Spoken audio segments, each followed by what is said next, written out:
Welcome to Democracy Now!, democracynow.org, The War and Peace Report. I'm Amy Goodman. Greece has missed a $1.8 billion payment to the International Monetary Fund as it stands on the brink of a financial meltdown.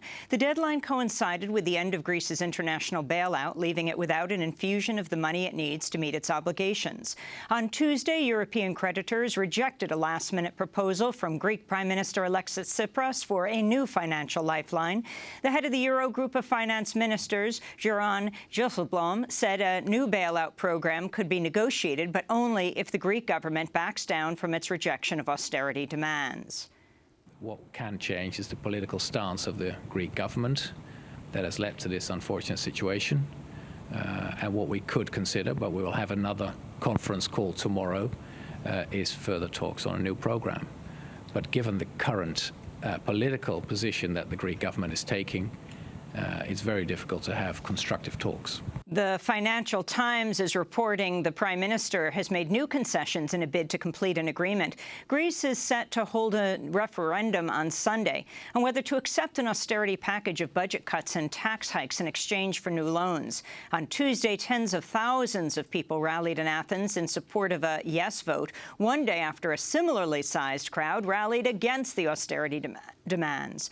With its missed payment, Greece becomes the first developed nation to fall into arrears with the IMF, and also for the largest ever amount. Meanwhile, a secret report from Greece's three main creditors appears to support Greek government calls for a major debt relief as part of any new agreement. According to The Guardian, documents from the troika of lenders acknowledge Greece would still face an unsustainable level of debt by 2030, even if it agrees to do all the group's austerity demands.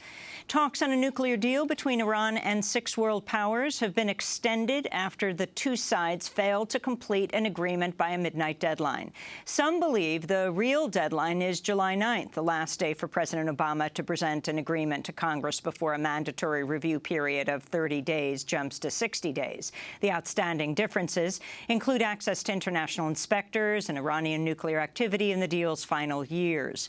Negotiators are also trying to determine the timing of sanctions relief and the scope of Tehran's nuclear research. The Foreign Intelligence Surveillance Court has reauthorized the bulk collection of U.S. phone records for another 180 days. The program lapsed with the expiration of the Patriot Act last month, but Congress authorized a 6-month transition period to move into a new system where telephone companies hold the bulk records. A federal appeals court had declared the bulk collection illegal, but the FISA court decision overrides that ruling. The American Civil Liberties Union now says it'll seek a new injunction to block the FISA court's decision. A black church in South Carolina has caught fire in the latest in a series of similar incidents. The blaze at the Mount Zion African Methodist Church in Greeleyville is believed to be the 7th fire at a black church across the South since the Charleston massacre less than 2 weeks ago. At least 3 fires have been caused by arson. Mount Zion AME was burned to the ground 20 years ago by members of the Ku Klux Klan. The KKK has announced a rally for later this month at the South Carolina State House in support of the Confederate battle flag. There are reports South Carolina legislators now have enough votes to push through the flag's removal. Counties in a handful of southern states are still refusing to issue marriage licenses to LGBTQ couples despite last week's Supreme Court ruling. Officials in Texas, Alabama, Louisiana, Tennessee, and Kentucky have vowed to reject the court's mandate, citing religious freedom. Injunctions have already been filed to force compliance. On Tuesday, the county clerk for Hood County, Texas, said she would back down from an initial refusal to offer marriage licenses to LGBTQ couples. A Florida judge has blocked a new law forcing women to wait at least 24 hours to have an abortion, with exceptions only if women can document rape, incest, domestic violence, or human trafficking. Opponents argue such measures burden women who already have made their decision or who live too far away from clinics to make repeated visits affordable. The law was due to take effect today and will remain on hold as a court challenge proceeds. A group tied to the Islamic State has launched attacks on military sites in Egypt's Sinai Desert, killing dozens.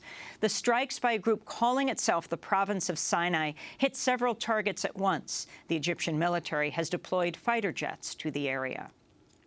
The UN is expected to add Yemen to the list of the world's worst humanitarian crises, raising the pressure on the Saudi government to halt a deadly military campaign and blockade.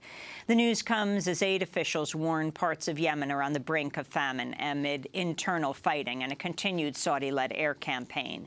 UN aid chief Stephen O'Brien says 80% of Yemen's 25 million people need aid, and the health system faces imminent collapse. The warning comes days after ceasefire talks between Yemen's warring factions broke down in Geneva. At the Security Council, UN Special Envoy Ismail Ahmed renewed calls for a humanitarian truce. Both sides showed signs of constructive engagement. There is an emerging common ground upon which we can build to achieve an eventual ceasefire coupled with a withdrawal of combatants. While we pursue a sustainable long-time cessation of violence, I call on all relevant parties to agree without delay to a humanitarian truce, especially during the holy month of Ramadan. We should not forget that Yemenis are living under dire conditions, and it pains me to witness this ongoing suffering. In some of Yemen's latest violence, 17 civilians were reportedly killed, dozens wounded today when Houthi rebels fired on the southern port city of Aden. More than 1,000 prisoners, including al-Qaeda members, also escaped a prison in the city of Taiz amidst clashes between rival forces. The Obama administration's lifting restrictions on military aid to the Bahrain military imposed over the regime's crackdown on Arab Spring protesters in 2011. Announcing the decision, the State Department said, quote, "While we do not think that the human rights situation in Bahrain is adequate, we believe it is important to recognize that the government of Bahrain has made some meaningful progress on human rights reforms and reconciliation." In response, Human Rights Watch said the move was occurring in the absence of any real or meaningful political reform. The U.S. and Brazil have announced new joint pledges on the use of renewable energy. President Obama unveiled the goals during a White House meeting with Brazilian President Dilma Rousseff. Both our nations are setting new goals on clean energy. Beyond hydropower, the United States and Brazil will aim to increase the share of electricity we generate from renewable energy to 20% by the year 2030. These are very ambitious goals, a near tripling for the United States and more than double Brazil's current output. President Rousseff's visit to Washington was her first since canceling her trip last year following the disclosure of NSA spying. Leaks from Edward Snowden showed the U.S. spied on her personal communications as well as on Brazil's state-run oil company Petrobras. On Tuesday, Rousseff said she believes President Obama's assurances that the spying has stopped.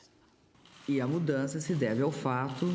The change is particularly due to the fact that President Obama and the U.S. government have stated on several occasions that they would no longer engage in intrusive acts of spying on friendly countries. I believe President Obama. And furthermore, he told me that, if he needed, should he ever need non-public information about Brazil, he would just pick up the phone and call me. New satellite data shows the Earth's largest underground aquifers are losing water at troubling rates. A NASA study finds 21 of the world's 37 largest aquifers have provided more water than has been replaced, putting them at a sustainability tipping point. Researchers say the water reserves have been depleted by human activity, including agriculture, population growth, and mining. New Jersey Governor Chris Christie has entered the race for the Republican presidential nomination. America is tired of hand-wringing and indecisiveness and weakness in the Oval Office. We need to have strength and decision-making and authority back in the Oval Office, and that is why today I am proud to announce my candidacy for the Republican nomination for President of the United States of America. Outside of Christie's kickoff event, a group of New Jersey residents gathered in protest. I'm protesting Christie as president. He's ruined New Jersey. He'll ruin the United States. He has taken so much money. He's taken from the middle class. He's giving it to his corporate buddies. He's robbed our state. We're practically broke. We'll have more on Governor Christie's presidential run later in the broadcast. And the Justice Department has concluded the police response to last year's protest in Ferguson, Missouri, violated constitutional rights. A forthcoming report finds police tactics, quote, violated citizens' rights to assembly and free speech. The report criticizes the use of tear gas without warning and calls for an end to the use of police dogs on crowds. And those are some of the headlines. This is Democracy Now!, democracynow.org, The War and Peace Report. I'm Amy Goodman.